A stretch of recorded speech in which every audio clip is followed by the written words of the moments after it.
नमस्कार दोस्तों, स्वागत है आप सभी का। जब से नरेंद्र मोदी जी प्रधानमंत्री बने हैं और एस जयशंकर जी हमारे एक्सटर्नल अफेयर मिनिस्टर बने हैं, तब से भारत डिप्लोमेसी के लिए जाना जा रहा है, कूटनीति के लिए जाना जा रहा है। हमारे डिप्लोमेटिक टाइज बहुत से देशों के साथ काफ़ी अच्छे बने हैं, मगर अभी हाल ही में यूनेस्को में भारत को एक बहुत बड़ा डिप्लोमेटिक सेटबैक लगा है, क्योंकि अभी हाल ही में यूनेस्को का सेशन हुआ।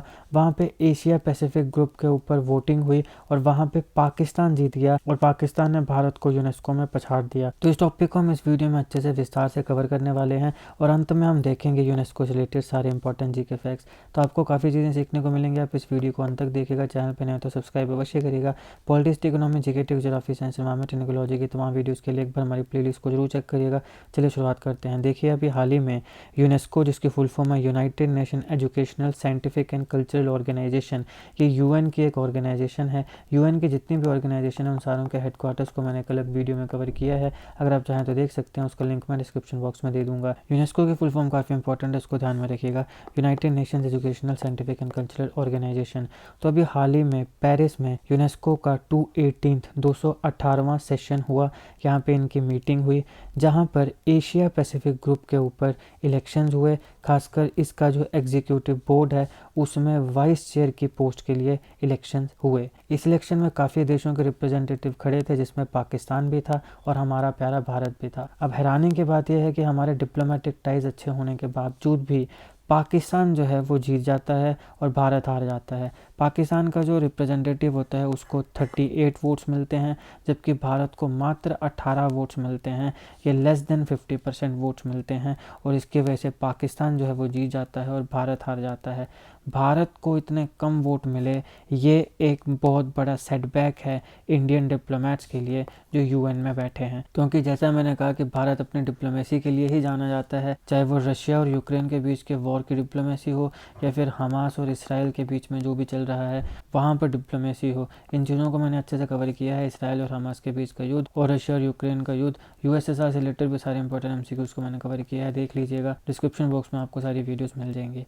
तो भारत को मिले मात्र 18 वोट, पाकिस्तान को मिले 38 वोट, जो कि एक बहुत बड़ा सेटबैक है इंडियन डिप्लोमेट्स के लिए। अब मिनिस्ट्री ऑफ एक्सटर्नल अफेयर्स और HRD, human resource development ministry, जो कि इंडियन गवर्नमेंट के रिप्रेजेंटेटिव को यूनेस्को में अपॉइंट करती हैं। ध्यान रखिएगा, ये बहुत इंपॉर्टेंट फैक्ट है कि इंडियन गवर्नमेंट का जो रिप्रेजेंटेटिव होता है उसे यूनेस्को में कौन सी 2 मिनिस्ट्रीज़ हैं जो अपॉइंट करती हैं, मतलब किन 2 मिनिस्ट्रीज़ का काम होता है कि इंडियन गवर्नमेंट का जो रिप्रेजेंटेटिव है उसे यूनेस्को में अपॉइंट करना है। तो एक तो मिनिस्ट्री ऑफ एक्सटर्नल अफेयर्स हो गया, इसको तो याद रखना आसान है क्योंकि ये विदेश मंत्रालय है।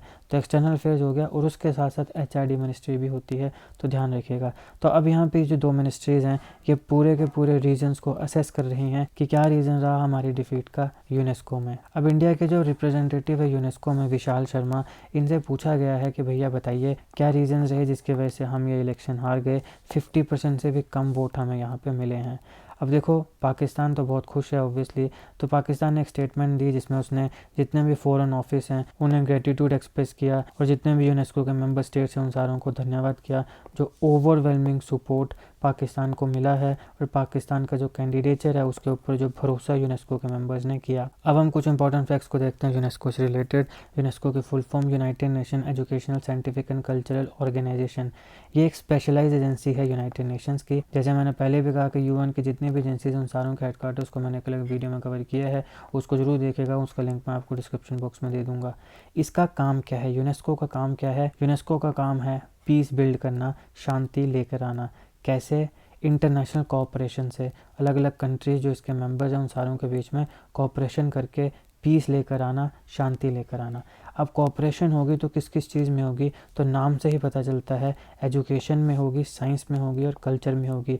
तो नाम ही बता रहा है united nation educational, scientific and cultural organisation, यानी जितने भी इसके मेंबर्स हैं वो सारे कोऑपरेशन करें। किसमें? एजुकेशन में, साइंस में, कल्चर में। क्यों कोऑपरेशन करें? ताकि पीस बिल्ड किया जाए, शांति बनाई जाए। यूनेस्को का हेडक्वार्टर कहाँ पर है? पेरिस में है और इसमें 50 से ज़्यादा फील्ड ऑफिसेज हैं इसके पूरी दुनिया में। 193 इसके मेंबर्स हैं, 11 इसके एसोसिएट मेंबर्स हैं। 3 ऐसे देश हैं जो कि यूनेस्को के मेंबर हैं लेकिन यूएन के मेंबर नहीं हैं।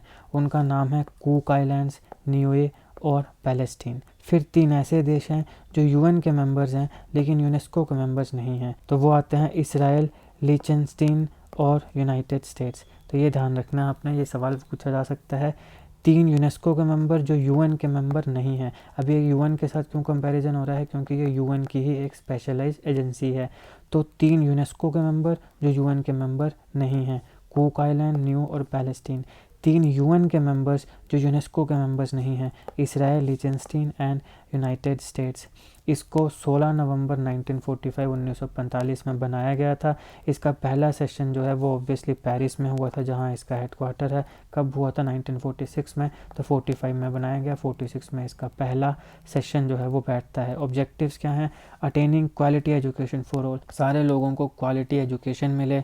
Mobilising science, knowledge and policy for sustainable development, sustainable development के लिए हम अच्छी पॉलिसी का, साइंटिफिक पॉलिसीज़ और साइंटिफिक जो नॉलेज है उसका यूज़ करें ताकि हम सस्टेनेबल डेवलपमेंट कर सकें। सस्टेनेबल डेवलपमेंट का आसान भाषा में मतलब ये होता है इस प्रकार की डेवलपमेंट जिससे हमारी जो नीड्स हैं वो भी पूरी हो जाएं और हमारे आने वाली जो जनरेशन्स हैं उनके लिए भी बहुत चीज़ें बच जाएं ताकि वो भी अपनी नीड्स पूरी करें। इस प्रकार की डेवलपमेंट को आसान भाषा में सस्टेनेबल डेवलपमेंट कहते हैं।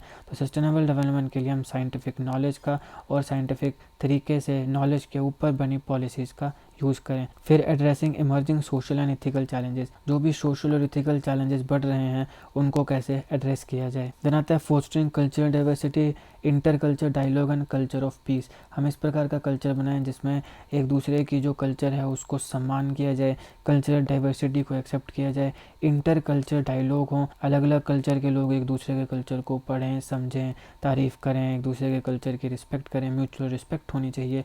और एक कल्चर ऑफ पीस जो है वो हम बनाएं, शांति बनाएं, हम आपके कल्चर की रिस्पेक्ट करें, आप हमारे कल्चर की रिस्पेक्ट करें। इस प्रकार से एक दूसरे के बीच में फ्रेटर्निटी बढ़े, भाईचारा बढ़े और पूरी दुनिया में शांति स्थापित हो। और फिर कुछ ग्लोबल प्रायोरिटी एरियाज़ हैं, इनके ऊपर फोकस किया जाए। तो कौन कौन से एरियाज़ हैं? जैसे अफ्रीका हो गया, क्योंकि अफ्रीका में काफ़ी गरीबी है, वहाँ पे काफ़ी इथिकल चैलेंजेस हैं, सोशल चैलेंजेस हैं, तो इसलिए वो ग्लोबल प्रायोरिटी एरिया रहता है।